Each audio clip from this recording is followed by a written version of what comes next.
Easy English for every one free online കോഴ്സിൻ്റെ പുതിയ അധ്യായത്തിലേക്ക് എല്ലാവർക്കും സ്വാഗതം. കഴിഞ്ഞ ക്ലാസ്സിൽ നമ്മൾ പഠിച്ചത് ഹാസ്, ഹാവ് എന്നിവയുടെ ഉപയോഗത്തെക്കുറിച്ചാണ്. ഒരാൾക്ക് ഒരു വസ്തു ഉണ്ട് എന്ന് എങ്ങനെ പറയുമെന്നാണ് കഴിഞ്ഞ ക്ലാസ്സിൽ പഠിച്ചത്. ലെസൺ 4-ൽ ഇന്ന് നമ്മൾ പഠിക്കാൻ പോകുന്നത് ഉണ്ടോ എന്ന് എങ്ങനെ ചോദിക്കുമെന്നുള്ളതാണ്. കാരണം സംസാരിക്കുന്ന സമയത്ത് പലപ്പോഴും നമുക്ക് ഉണ്ടോ എന്ന് ചോദിക്കേണ്ടി വരും. ഉദാഹരണത്തിന്, എനിക്കിന്ന് ക്ലാസ് ഉണ്ടോ, നിനക്ക് ബ്രദർ ഉണ്ടോ, നിനക്ക് സിസ്റ്റർ ഉണ്ടോ, നിനക്ക് കാറുണ്ടോ, നിനക്ക് എന്തെങ്കിലും പറയാനുണ്ടോ തുടങ്ങി ഉണ്ടോ എന്ന ആശയം വരുന്ന ചോദ്യങ്ങൾ നമുക്ക് പലപ്പോഴും ചോദിക്കേണ്ടി വരും. അത് കൃത്യമായിട്ട് ചോദിക്കണമെങ്കിൽ എങ്ങനെയാണ് ഇംഗ്ലീഷിൽ ഉണ്ടോ എന്ന് ചോദിക്കുക എന്ന് പഠിക്കേണ്ടതുണ്ട്. അപ്പോൾ കഴിഞ്ഞ ക്ലാസ്സിൽ നമ്മൾ പഠിച്ചത് ഉണ്ട് എന്നെങ്ങനെ പറയാമെന്നുള്ളതാണ്. ഇന്ന് പഠിക്കാൻ പോകുന്നത് ഉണ്ടോ എന്നെങ്ങനെ ചോദിക്കാമെന്നുള്ളതാണ്.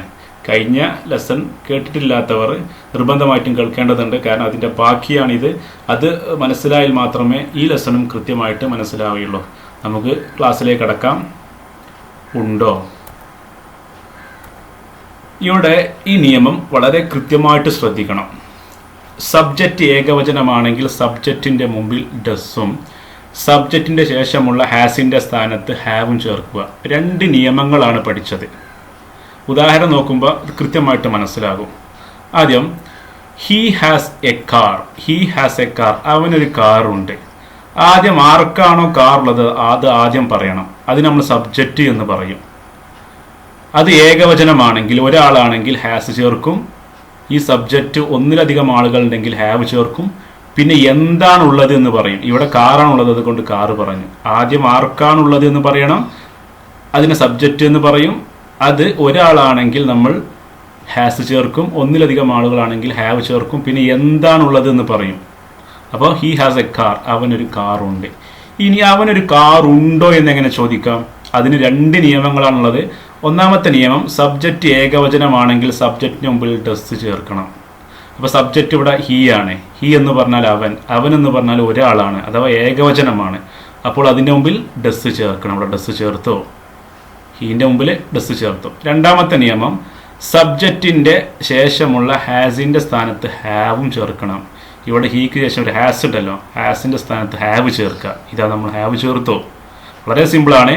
അപ്പോൾ ഉണ്ട് എന്നതിനെ ഉണ്ടോ എന്നാക്കണമെങ്കിൽ സബ്ജക്റ്റ് ഏകവചനമാണെങ്കിൽ എന്ത് ചെയ്യുക? അതിന് മുമ്പിൽ ഡസ് ചേർക്കുക.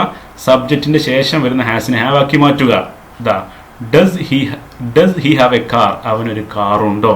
ഹി എന്നുള്ള സബ്ജക്റ്റ് ഏകവചനമാണ്, ഒരാളാണ്. അതുകൊണ്ട് അതിൻ്റെ മുമ്പിൽ ഡസ് ചേർത്തു. അതിൻ്റെ ശേഷമുള്ള ഈ ഹാസിനെ നമ്മൾ ഹാവ് ആക്കി മാറ്റി. അപ്പോൾ does he have A car. അവനൊരു കാറുണ്ടോ? അപ്പോൾ ഹി ഹാസ് എ കാർ, അവനൊരു കാറുണ്ട്. ഇനി അതിനെ അവനൊരു കാറുണ്ടോ എന്ന് ചോദ്യമാക്കണമെങ്കിൽ സബ്ജക്റ്റ് ഇവിടെ ഏകവചനമായതുകൊണ്ട് അതിന് മുമ്പിൽ ഡസ് ചേർക്കുക. ശേഷമുള്ള ഹാസിനെ ഹാവ് ആക്കുക. അപ്പോൾ does he have A car. അവനൊരു കാറുണ്ടോ? ഇനി നെക്സ്റ്റ്, ഇനി സബ്ജക്റ്റ് ബഹുവചനമാണെങ്കിലോ? സബ്ജക്റ്റ് ഒന്നെങ്കിൽ ഏകവചനമായിരിക്കും അല്ലെങ്കിൽ ബഹുവചനമായിരിക്കും. ഏകവചനമാണെങ്കിൽ എന്ത് എന്ന് നമ്മൾ പഠിച്ചു കഴിഞ്ഞു. രണ്ട് നിയമമാണുള്ളത്. ഒന്ന്, മുമ്പിൽ ഡസ് ചേർക്കുക. പിന്നെ സബ്ജക്റ്റിന് ശേഷമുള്ള ഹാസിനെ ഹാവ് ആക്കുക. ഇനി സബ്ജക്റ്റ് ബഹുവചനമാണെങ്കിലോ ഒരു നിയമം മാത്രമേ ഉള്ളൂ. വളരെ സിമ്പിളാണ്. സബ്ജക്റ്റ് ബഹുവചനമാണെങ്കിൽ സബ്ജക്റ്റിന് മുമ്പിൽ ഡു ചേർക്കുക. ഇവിടെ ശ്രദ്ധിക്കുക, ദേ have A car.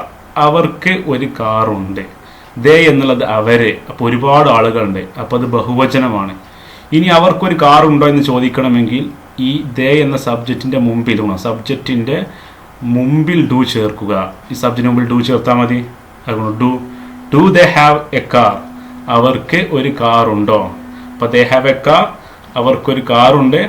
Do they have A car, അവർക്കൊരു കാറുണ്ടോ? അപ്പോൾ സബ്ജക്റ്റ് ഏകവചനമാണെങ്കിൽ സബ്ജക്റ്റിൻ്റെ മുമ്പിൽ ഡസ് ചേർക്കുക. സബ്ജക്റ്റിന് ശേഷമുള്ള ഹാസിനെ ഹാവ് ആക്കുക.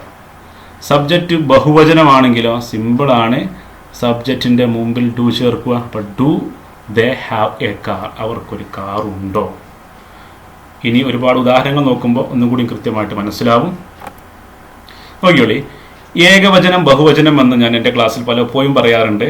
അത് എന്താ എന്ന് എല്ലാവർക്കും അറിയുന്നതായിരിക്കും. എങ്കിലും ഒന്ന് വിശദീകരിക്കാം. ഏകവചനം എന്ന് പറഞ്ഞാൽ ഒരു വസ്തുവിനെയോ വ്യക്തിയെയോ സൂചിപ്പിക്കുന്ന വാക്കുകൾ. ഐ എന്ന് പറഞ്ഞാൽ ഞാൻ, ഒരാളേ ഉള്ളൂ, അതുകൊണ്ട് അത് ഏകവചനമാണ്. ഹി എന്ന് പറഞ്ഞാൽ അവൻ, അവൻ എന്ന് പറഞ്ഞാൽ ഒരു വ്യക്തിയാണ്, അതുകൊണ്ട് അത് ഏകവചനമാണ്. ഷി എന്ന് പറഞ്ഞാൽ അവൾ, അത് ഒരാളാണ്, അതുകൊണ്ട് അത് ഏകവചനമാണ്. ഇറ്റ് എന്ന് പറഞ്ഞാൽ അത് അല്ലെങ്കിൽ ഇത്, അതൊരു വസ്തുവിനെ സൂചിപ്പിക്കുന്നു. എവരിബഡി എന്ന് പറഞ്ഞാൽ എല്ലാവരും, എല്ലാവരും എന്ന് പറഞ്ഞാൽ ഒന്നിലധികം ആളുകളുണ്ടെങ്കിലും ഇംഗ്ലീഷിൽ എവരിബഡി എന്നുള്ളത് ഏകവചനമാണ് എന്ന് കഴിഞ്ഞ ക്ലാസ്സിൽ ഞാൻ പറഞ്ഞതാണ്. നെയിം പറഞ്ഞ പേര്, അത് നൗഫൽ ആവാം, രാജു ആവാം, ജോൺ ആവാം. അവർക്ക് ഒരു വ്യക്തികളാണ്. ബോയ് വേറെ കുട്ടി ഒരാളാണ്. ബുക്ക് പുസ്തകം അത് ഒരു വസ്തുവാണ്. അപ്പോൾ ഒരു വസ്തുവിനെയോ ഒരു വ്യക്തിയെയോ സൂചിപ്പിക്കുന്ന വാക്കുകളാണ് ഏകവചനം. നെക്സ്റ്റ് ബഹുവചനം എന്ന് പറഞ്ഞാലോ ഒന്നിലധികം വസ്തുവിനെയോ വ്യക്തികളെയോ സൂചിപ്പിക്കുന്ന വാക്കുകൾ. യു എന്ന് പറഞ്ഞാൽ നീ അല്ലെങ്കിൽ നിങ്ങൾ പറഞ്ഞാൽ ഒരുപാട് ആളുകളുണ്ട്. ദേ എന്ന് പറഞ്ഞാൽ അവർ ഒരുപാട് ആളുകളുണ്ട്. വി എന്ന് പറഞ്ഞാലോ ഞങ്ങൾ അല്ലെങ്കിൽ നമ്മൾ ഒരുപാട് ആളുകളുണ്ട്. ബോയ്സ് എന്ന് പറഞ്ഞാൽ ആൺകുട്ടികൾ ഒരുപാട് ആളുകളുണ്ട്. ബുക്സ് പുസ്തകങ്ങൾ ഒന്നിലധികം വസ്തുക്കളുണ്ട്. അപ്പോൾ ഒരു വസ്തു അല്ലെങ്കിൽ ഒരു വസ്തുവിനെയോ വ്യക്തിയെയോ സൂചിപ്പിക്കുകയാണെങ്കിൽ ഏകവചനം, ഒന്നിലധികം വസ്തുവിനെയോ വ്യക്തിയെയോ സൂചിപ്പിക്കുകയാണെങ്കിൽ ബഹുവചനം. ഓക്കെ, ലെസൺ ക്ലിയർ ആയിട്ടുണ്ടാവുമെന്ന് വിചാരിക്കുന്നു. ഇനി ഡസ് ഹി ഹാവ് അവനുണ്ടോ, ഡസ് ഹി ഹാവ് അവനുണ്ടോ, ഡസ് ഷീ ഹാവ് അവൾക്കുണ്ടോ. ഷീ എന്ന് പറയുന്നത് ഏകവചനമാണ്, അതുകൊണ്ട് അതിന് മുമ്പിൽ ഡസ് ചേർത്തോ ശേഷം ഹാവ് ചേർത്തോ. അപ്പോൾ ഡസ് ഷീ ഹാവ് അവൾക്കുണ്ടോ. ഡസ് ഇറ്റ് ഹാവ് അതിനുണ്ടോ അല്ലെങ്കിൽ ഇതിനുണ്ടോ. ഇറ്റ് എന്നുള്ളത് ഏകവചനമാണ്. ഏകവചനമാകുമ്പോൾ നമ്മൾ എന്ത് ചെയ്യണം, മുമ്പിൽ ഡസ്സും ശേഷം ഹാവും ചേർക്കണം. ഡസ് ഇറ്റ് ഹാവ് അതിനുണ്ടോ അല്ലെങ്കിൽ ഇതിനുണ്ടോ. ഡസ് നൗഫൽ ഹാവ് നൗഫലിനുണ്ടോ. നൗഫൽ എന്ന ഒരു വ്യക്തിയുടെ പേരാണ്, അത് ഏകവചനമാണ്, ഒരാളാണ്, അതുകൊണ്ട് അതിന് മുമ്പിൽ ഡസ് ചേർത്തു ശേഷം ഹാവ് ചേർത്തു. നൗഫലിനുണ്ടോ. ഡസ് എവരിബഡി ഹാവ് എല്ലാവർക്കുമുണ്ടോ. എവരിബഡി എന്നുള്ളത് ഏകവചനമാണ്, അതുകൊണ്ട് അതിന് മുമ്പിൽ ഡസ്സും ശേഷം ഹാവും ചേർത്തു. ഡസ് എവരിബഡി ഹാവ് എല്ലാവർക്കുമുണ്ടോ. ഡു ഐ ഹാവ് എനിക്കുണ്ടോ. ഐ എന്നുള്ളത് ഏകവചനമാണെങ്കിലും അതിൻ്റെ കൂടെ ഹാവ് ആണ് വരിക എന്ന് നമ്മൾ പഠിച്ചിട്ടുണ്ട്. ഡു ഐ ഹാവ് എനിക്കുണ്ടോ.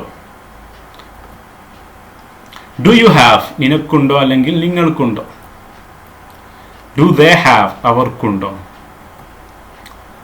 ഡു വി ഹാവ് ഞങ്ങൾക്കുണ്ടോ അല്ലെങ്കിൽ നമുക്കുണ്ടോ. അപ്പോൾ ഇവിടെ ശ്രദ്ധിക്കുക, ഇത് കൃത്യമായിട്ട് പ്രാക്ടീസ് ചെയ്യണം. അപ്പോൾ ഡസ് ഷീ ഹാവ് അവനുണ്ടോ, ഡസ് ഷീ ഹാവ് അവൾക്കുണ്ടോ, ഡസ് ഇറ്റ് ഹാവ് അതിനുണ്ടോ അല്ലെങ്കിൽ ഇതിനുണ്ടോ, ഡസ് നൗഫൽ ഹാവ് നൗഫലിനുണ്ടോ, ഡസ് എവരിബഡി ഹാവ് എല്ലാവർക്കുമുണ്ടോ, ഡു ഐ ഹാവ് എനിക്കുണ്ടോ, ഡു യു ഹാവ് നിനക്കുണ്ടോ അല്ലെങ്കിൽ നിങ്ങൾക്കുണ്ടോ, ഡു ദേ ഹാവ് അവർക്കുണ്ടോ, ഡു വി ഹാവ് ഞങ്ങൾക്കുണ്ടോ അല്ലെങ്കിൽ നമുക്കുണ്ടോ. ഇനി നമുക്ക് സ്ട്രക്ചർ പഠിക്കാം. ഉണ്ടോ എന്ന് ചോദിക്കുമ്പോൾ ആ സെൻറ്റൻസിൻ്റെ സ്ട്രക്ചർ എങ്ങനെയായിരിക്കും. ആദ്യം ഡസ് വരും. സബ്ജക്റ്റ് ഏകവചനമാണെങ്കിൽ ഡസ് വരും, പിന്നെ ഡു വരും, പിന്നെ സബ്ജക്റ്റ് വരും. ഈ സബ്ജക്റ്റ് അത് ഏകവചനമാണെങ്കിൽ ഡസ് വരും, ആ സബ്ജക്റ്റ് ബഹുവചനമാണെങ്കിൽ ഡു വരും, പിന്നെ ഹാവ് വരും, പിന്നെ എന്താണോ ഉള്ളത് അത് നൗണ് വരും. അപ്പോൾ ആ സെൻറ്റൻസ് സ്ട്രക്ചർ കൃത്യമായിട്ട് മനസ്സിലാക്കണം. ഇനി ഹി ഹാസ് എ സിസ്റ്റർ എന്ന് പറഞ്ഞാൽ എന്താ, അവന് ഒരു സഹോദരിയുണ്ട്. ഇനി അവനൊരു സഹോദരി ഉണ്ടോ എന്നെങ്ങനെ ചോദിക്കാം. നമ്മൾ നിയമം പഠിച്ചതാണ്. ഹി എന്നുള്ളത് സിംഗുലർ ആണ്, ഏകവചനമാണ്. ഹീൻ്റെ മുമ്പിൽ ഡസ് ചേർക്കുക, ഹീൻ്റെ ശേഷമുള്ള ഹാസിനെ ഹാവ് ആക്കുക. അപ്പോൾ എന്താവും, does he have a sister അവനൊരു സഹോദരിയുണ്ടോ. അപ്പോൾ ഡസ് വന്നു, പിന്നെ സബ്ജക്റ്റായി ഹി വന്നു, പിന്നെ ഹാവ് വന്നു, പിന്നെ നൗൺ സിസ്റ്റർ വന്നു. ഓക്കെ, കറക്റ്റ് അല്ലേ. അപ്പോൾ ഹി ഹാസ് എ സിസ്റ്റർ അവനൊരു സഹോദരിയുണ്ട്. ഡസ് അല്ല ഡസ് ആണ്. Does he have a sister അവനൊരു സഹോദരിയുണ്ടോ. ഇനി ഷീ ഹാസ് എ ചൈൽഡ് അവൾക്കൊരു കുട്ടിയുണ്ട്. ഇനി അവൾക്കൊരു കുട്ടിയുണ്ടോ എന്നാണ് ചോദിക്കുക. Does she have a child അവൾക്കൊരു കുട്ടിയുണ്ടോ. ഷീ എന്നുള്ളത് ഏകവചനമാണ്, മുമ്പിൽ ഡസ് ചേർത്തു. ഷീ ഹാസ് എന്നുള്ള ഈ ഹാസിനെ നമ്മൾ എന്താക്കി മാറ്റി, ഹാവ് ആക്കി മാറ്റി. അപ്പോൾ does he have a child അവൾക്കൊരു കുട്ടിയുണ്ടോ. Next it has an extra key അതിന് ഒരു താക്കോൽ അധികമായുണ്ട്. ചില സാധനങ്ങൾ വാങ്ങുമ്പോൾ എക്സ്ട്രാ കീ കിട്ടും. അപ്പോൾ it has an extra key അതിനൊരു താക്കോൽ അധികമായുണ്ട്, അഥവാ അതിനൊരു എക്സ്ട്രാ കീ ഉണ്ട്. ഇനി അതിനൊരു എക്സ്ട്രാ കീ ഉണ്ടോ എന്നെങ്ങനെ ചോദിക്കുക. ഇറ്റ് എന്നുള്ളത് ഏകവചനമാണ്, അതുകൊണ്ട് മുമ്പിൽ ഡസ് ചേർക്കുന്നു, ഈ ഹാസിനെ ഹാവ് ആക്കുന്നു. Does it have an extra key അതിനൊരു താക്കോൽ അധികമായിട്ടുണ്ടോ. Next everybody has exam today എല്ലാവർക്കും ഇന്ന് പരീക്ഷയുണ്ട്. ഇനി എല്ലാവർക്കും ഇന്ന് പരീക്ഷയുണ്ടോ എന്ന് ചോദിക്കണമെങ്കിൽ എവരിബഡി ഏകവചനമാണ്, അതിൻ്റെ മുമ്പിൽ ഡസ് ചേർക്കുക, ശേഷമുള്ള ഹാസിനെ ഹാവ് ആക്കുക. അപ്പോൾ does everybody have exam today എല്ലാവർക്കും ഇന്ന് പരീക്ഷയുണ്ടോ. അപ്പോൾ ഇതിലുള്ള സബ്ജക്റ്റൊക്കെ ഏകവചനമാണ്, അതുകൊണ്ടാണ് ഡസ് വന്നത്. ഇനി ബഹുവചനത്തിൽ വരുന്ന സബ്ജക്റ്റുകൾ നോക്കാം. അപ്പോൾ സെൻറ്റൻസ് സ്ട്രക്ചർ ശ്രദ്ധിക്കണം. ആദ്യം ഡസ് വരും, ഡസ്സോ ഡുവോ വരും, പിന്നെ സബ്ജക്റ്റ് വരും, പിന്നെ ഹാവ് വരും, പിന്നെ നൗൺ വരും, പിന്നെ ക്വസ്റ്റ്യൻ മാർക്ക് വരും. അപ്പോൾ ഹി ഹാസ് എ സിസ്റ്റർ അവനൊരു സഹോദരിയുണ്ട്. Does he have a sister അവനൊരു സഹോദരിയുണ്ടോ. ഷി ഹാസ് എ ചൈൽഡ് അവൾക്കൊരു കുട്ടിയുണ്ട്. Does she have a child അവൾക്കൊരു കുട്ടിയുണ്ടോ. It has an extra key അതിന് ഒരു താക്കോൽ അധികമായുണ്ട്. Does it have an extra key അതിനൊരു താക്കോൽ അധികമായുണ്ടോ. എവരിബഡി ഹാസ് എക്സാം ടുഡേ, എല്ലാവർക്കും ഇന്ന് പരീക്ഷയുണ്ട്. Does everybody has exam today, എല്ലാവർക്കും ഇന്ന് പരീക്ഷയുണ്ടോ? നിയമവശങ്ങളൊക്കെ കൃത്യമായിട്ട് നമ്മൾ പഠിച്ചു. ഉണ്ട് എന്ന സെൻറ്റൻസിനെ ഉണ്ടോ എന്നാക്കാൻ വേണ്ടി എന്തെല്ലാമാണ് ചെയ്യേണ്ടതെന്ന് കൃത്യമായി പറഞ്ഞിട്ടുണ്ട്. Next, I have a brother, എനിക്കൊരു ബ്രദർ ഉണ്ട്. ഇനി നിനക്കൊരു ബ്രദർ ഉണ്ടോ എന്നാണ് ചോദിക്കുക. Do you have a brother? I എന്നുള്ളത് യു ആയിട്ട് മാറും. കാരണം എനിക്കൊരു ബ്രദർ ഉണ്ടോ എന്ന് ഞാൻ എന്നോട് ചോദിക്കൂലല്ലോ, വേറൊരാളാണ് എന്നോട് ചോദിക്കുക എനിക്ക് ബ്രദർ ഉണ്ടോ എന്നുള്ളത്. അപ്പോൾ ഐ ഹാവ് എ ബ്രദർ, എനിക്ക് ഒരു സഹോദരനുണ്ട്. ഇനി നിനക്കൊരു സഹോദരനുണ്ടോ എന്നാണ് ചോദിക്കുക. Do you have a brother, നിനക്കൊരു സഹോദരനുണ്ടോ? You have tuition, you have tuition today, നിങ്ങൾക്കിന്ന് ട്യൂഷൻ ഉണ്ട്. യു ഹാവ് ട്യൂഷൻ ടുഡേ, നിങ്ങൾക്കിന്ന് ട്യൂഷൻ ഉണ്ട്. ഇനി നിങ്ങൾക്കിന്ന് ട്യൂഷൻ ഉണ്ടോ എന്ന് ചോദിക്കൽ എങ്ങനെയാണ്? യു എന്നുള്ളത് എന്താണ്? ബഹുവചനമാണ്. അതിന് മുമ്പിൽ ഡു ചേർക്കുക. വളരെ സിമ്പിളാണ്. അപ്പോൾ do you have tuition today, നിങ്ങൾക്കിന്ന് ട്യൂഷൻ ഉണ്ടോ? ഇവിടെ നമ്മൾ സാധാരണ ഇതിൽ ട്യൂഷൻ എന്നാണ് പറയാറുള്ളത്. TUI, ഈ ഐ ഉണ്ടല്ലോ, ഇത് നമ്മൾ ഉച്ചരിക്കണം. Tuition, tuition. അപ്പോൾ do you have tuition today, നിങ്ങൾക്കിന്ന് ട്യൂഷൻ ഉണ്ടോ? യു എന്നുള്ളത് എന്താണ്? നിങ്ങളെന്ന് പറഞ്ഞാൽ ഒന്നിലധികം ആളുകളുണ്ട്, അതുകൊണ്ട് അതിന് മുമ്പിൽ ഡു ചേർത്തു. ഇവിടെ ഏകവചനമാണെങ്കിൽ ഡസ് ചേർക്കും, ഇവിടെ ബഹുവചനമാണെങ്കിൽ മുമ്പിൽ ഡു ചേർക്കുക. അപ്പോൾ യു ഹാവ് ട്യൂഷൻ ടുഡേ, നിങ്ങൾക്കിന്ന് ട്യൂഷൻ ഉണ്ട്. ഇനി നിങ്ങൾക്കിന്ന് ട്യൂഷൻ ഉണ്ടോ എന്ന് ചോദിക്കണമെങ്കിൽ do you have tuition today, നിങ്ങൾക്കിന്ന് ട്യൂഷൻ ഉണ്ടോ? Next, they have a shop, അവർക്കൊരു ഷോപ്പുണ്ട്. ദേ ഹാവ് എ ഷോപ്പ്, അവർക്കൊരു ഷോപ്പുണ്ട്. ഇനി അവർക്കൊരു ഷോപ്പ് ഉണ്ടോ എന്ന് ചോദിക്കണമെങ്കിൽ ദേ എന്ന് പറഞ്ഞാൽ അവർ, ഒരുപാട് ആളുകളുണ്ട്, മുമ്പ് ഡു ചേർക്കുക. Do they have a shop, അവർക്കൊരു ഷോപ്പ് ഉണ്ടോ? സിമ്പിളാണ്. Next, V have class today, V have class today, ഇന്ന് നമുക്ക് ക്ലാസ് ഉണ്ട്, നമുക്കിന്ന് ക്ലാസ് ഉണ്ട്. നമുക്കിന്ന് ക്ലാസ് ഉണ്ടോ? നമ്മൾ പലപ്പോഴും ചോദിക്കുന്ന ചോദ്യമാണ്, നമുക്കിന്ന് ക്ലാസ് ഉണ്ടോ? അപ്പം നമുക്കിന്ന് ക്ലാസ് ഉണ്ട് എന്നതിനെ ഉണ്ടോ എന്നാക്കണമെങ്കിൽ ഇവിടെ വി എന്ന് പറഞ്ഞാൽ ഒന്നിലധികം ആളുകളുണ്ട്, ബഹുവചനമാണ്. ഇതിന് മുമ്പിൽ ഡു ചേർക്കുക. അപ്പോൾ വി ഹാവ് ക്ലാസ് ടുഡേ എന്നുള്ളത് do we have class today എന്നായിട്ട് മാറും. അപ്പം നമുക്കിന്ന് ക്ലാസ് ഉണ്ടോ? ഇനി more examples. Do you have many friends, നിനക്കൊരുപാട് സുഹൃത്തുക്കളുണ്ടോ? അപ്പോൾ സബ്ജക്റ്റ് ഏകവചനമാകുമ്പോൾ ഉള്ള നിയമവും ബഹുവചനമായിട്ട് വരുമ്പോൾ ഉള്ള നിയമമൊക്കെ കൃത്യമായിട്ട് പഠിച്ചു. ഇനി ഉദാഹരണങ്ങൾ നോക്കുകയാണ്. Do you have many friends, നിനക്ക് ഒരുപാട് സുഹൃത്തുക്കളുണ്ടോ? ഡസ് ഹി ഹാവ് ലൈസൻസ്, അവന് ലൈസൻസ് ഉണ്ടോ? മേലെ യു വന്നപ്പോൾ ഡു വന്നു, ഹി വന്നപ്പോൾ ഡസ് വന്നു. ശ്രദ്ധിക്കണം, ഇവിടെ യു ആണ്, ബഹുവചനമാണ്, അതുകൊണ്ട് ഡു വന്നു. ഇവിടെ ഹി ഏകവചനമാണ്, ഡസ് വന്നു. അപ്പോൾ സബ്ജക്റ്റ് ബഹുവചനമാണെങ്കിൽ ഡു വരും, ശേഷം ഹാവ് വരും. സബ്ജക്റ്റ് ഏകവചനമാണെങ്കിൽ ഡസ് വരും, ശേഷം ഹാവ് വരും. പിന്നെ എന്താണോ ഉള്ളത് അതും പറയാം. സിമ്പിളാണ്. Do you have work experience in teaching, ടീച്ചിങ്ങിൽ നിങ്ങൾക്ക് എക്സ്പീരിയൻസ് ഉണ്ടോ? പ്രവൃത്തി പരിചയമുണ്ടോ? Does she have any problems, അവൾക്ക് എന്തെങ്കിലും പ്രശ്നങ്ങളുണ്ടോ? Does she have any problems, അവൾക്ക് എന്തെങ്കിലും പ്രശ്നങ്ങളുണ്ടോ? ഷീ ആണ്, അപ്പോൾ ഡസ് വന്നു. Do you have friends in Kochi, നിങ്ങൾക്ക് കൊച്ചിയിൽ സുഹൃത്തുക്കളുണ്ടോ? Does it have any damage, ശ്രദ്ധിക്കുക, ഡാമേജ് അല്ല, damage. Does it have any damage, അതിനെന്തെങ്കിലും പ്രശ്നമുണ്ടോ? നമ്മൾ ചോദിക്കില്ലേ ഏതെങ്കിലും ഡിവൈസിനെ കുറിച്ചൊക്കെ, അതിനെന്തെങ്കിലും പ്രശ്നമുണ്ടോ? Does it have any, it എന്നത് ഏകവചനമാണ്, അതുകൊണ്ട് അതിന് മുമ്പിൽ ഡസ് വന്നു, ശേഷം ഹാവ് വന്നു. Does it have any damage, അതിനെന്തെങ്കിലും പ്രശ്നമുണ്ടോ? Do you have any branch in Kottayam, നിങ്ങൾക്ക് കോട്ടയത്തിൽ ബ്രാഞ്ച് ഉണ്ടോ? ഏതെങ്കിലും ബ്രാഞ്ച് ഉണ്ട് കോട്ടയത്തിൽ? Do you have any branch in Kottayam? Does it have any problem, അതിനെന്തെങ്കിലും പ്രശ്നമുണ്ടോ? അതിനെന്തെങ്കിലും പ്രശ്നമുണ്ടോ? ഡു യു ഹാവ്, ഇത് കറേജ് അല്ല, ധൈര്യം എന്നാ മീനിങ് എൻ്റെ, കറേജ് എന്നാ വായിക്കല്, courage. Do you have courage to face them, അവരെ നേരിടാനുള്ള ധൈര്യം നിനക്കുണ്ടോ അല്ലെങ്കിൽ നിങ്ങൾക്കുണ്ടോ? Do you have courage to face them, നിങ്ങൾക്ക് അവരെ നേരിടാനുള്ള ധൈര്യമുണ്ടോ?